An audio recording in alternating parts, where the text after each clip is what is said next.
Hello and welcome back to the lab where we take your questions and turn them into experiments. My name is Mitch. And I'm Greg, and what if I told you that there was a list of questions that could make you fall in love with a stranger? Well, it turns out there was actually a study done where they took a specific set of 36 questions, had two complete strangers ask them to each other, and it increased the likelihood that they would fall in love. And obviously, in general, just doing one experiment doesn't prove anything, but we thought it would be awesome to get two strangers in here, force them to do this experiment, and see what happens. So this is what happened.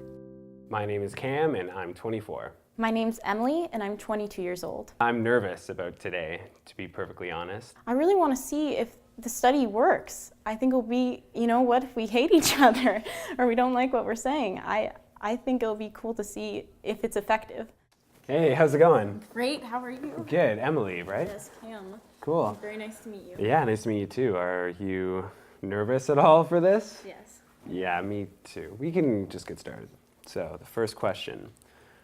Given the choice of anyone in the world, whom would you want as a dinner guest? Instinctually, I want to say Clint Eastwood. Nice. I would say probably like Neil Armstrong or something like that. I think I would like to be famous, I guess. Not an A-list celebrity or anything like that. Maybe a D-list one where some people would know who you are. You be that guy. I sung to myself on the car ride over here.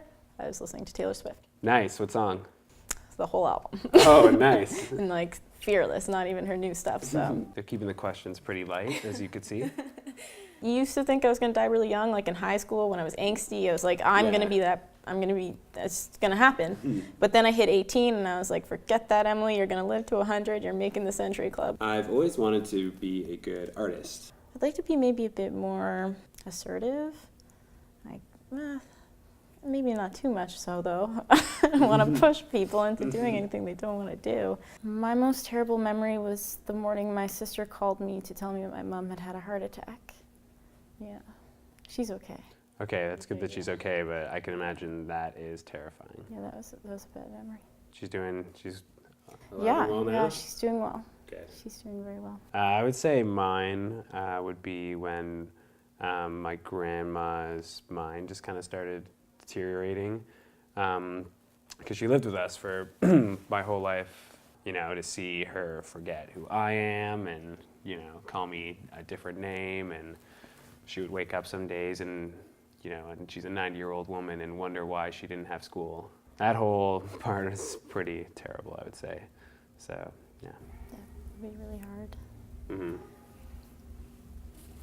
I know people need affection, and I do too, but I have to more think about sometimes my actions. People need validation sometimes, and they need to hear that or see you by touch, stuff like that. Romantic love hasn't been a big role in my life for the past a little over a year now. I'm trying to be a bit more cautious about who I give and receive that love from, because it is so important. I have a stuffed animal, Buster. He's a dog. So I probably might save Buster. Mine's Fluffy, he's also a dog. Oh, okay. Buster and Fluffy should meet one day. Yeah. I was worried about this coming into it because I can be a little bit awkward, but you make me feel at ease. You seem very cool and calm but confident at the same time. So I guess that's 3. But yeah, you definitely have a good personality. I also like what you're wearing. Oh, thank you. I think those colors really complement you and they make you look handsome. Cool, thank you. You're welcome. I like your face. It's a nice face. Your face is very symmetrical, which Nice. is something we subconsciously look for, but because I know that, I consciously look for. I say like a lot, like this, like that. But you're very, very well spoken. I actually swear all the time. Nice. I'm trying really hard. Shit, fuck, all right. Curse like a sailor? Yeah. It would be nice to have someone that you could literally say anything and everything, and they would still like you and respect you and not think you're a big weirdo. You have a very, very nice smile. I would definitely make out with you. Okay.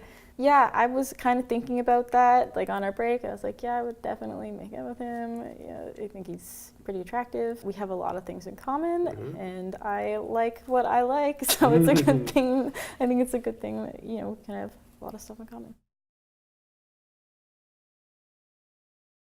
I expected it to be a lot more awkward, but it was more just exciting. Yeah. I like you. You're cool. Yeah, thank you. Yeah, it was interesting getting to know a lot about you because a lot of those questions aren't necessarily stuff you'd say right away or even sometimes ever to someone.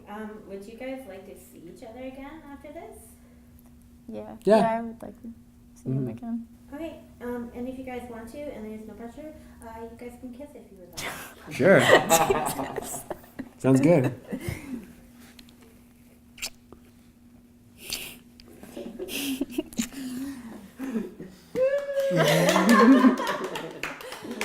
Good job, you guys. So maybe we'll follow up in like a few months.